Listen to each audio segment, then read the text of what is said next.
Silly story begins. Please don't forget to subscribe for more updates. Being engaged to Prince Reginald was like wearing a corset that was 2 sizes too small, constricting and utterly unbearable. Everyone admired his charm, but beneath that polished surface lay an ego so grand it could have its own postcode. I, Felicity Hawthorne, wealthy merchant of unparalleled skill, was tired of his incessant preening and self-importance. "Felicity, darling," he called one morning, stroking his perfectly coiffed hair.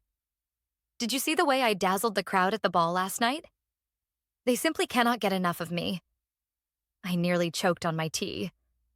"Oh, yes, Reginald, you were positively glowing. I thought the chandelier might get jealous." It was during one of his endless monologues about his latest fashion choices that inspiration struck. What if I hired a few handsome servants? Not only would it distract me from the prince's tedious soliloquies, but it would also provide me with delightful company. I summoned my trusted assistant, Beatrice. "I want 3 servants, and they must be charming, intelligent, and able to hold a conversation without discussing themselves." She raised an eyebrow. "You're trying to teach the prince a lesson?" "More like a masterclass," I replied, a mischievous grin spreading across my face. Within days, I had my 3 servants: Julian, a witty poet; Edward, a charming dancer; and Thomas, who could whip up the finest pastries known to mankind.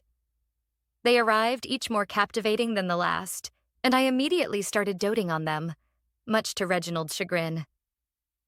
"Felicity, you can't possibly prefer their company over mine," he exclaimed one evening as I laughed over pastries with Thomas.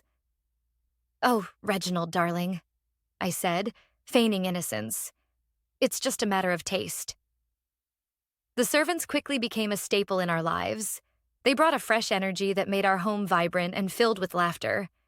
Even Reginald, despite his initial irritation, couldn't help but enjoy their company, though he would never admit it. Reginald, sensing his throne was wobbling, resorted to desperate measures. He appeared at my door one afternoon dressed in an ill-fitting servant's outfit, complete with a ridiculous cap that perched awkwardly atop his head. "Felicity, I've decided to join your delightful staff," he announced, puffing out his chest in an attempt to look dignified. I struggled to suppress a laugh. "Reginald, I don't think that's quite necessary." Thank you for listening.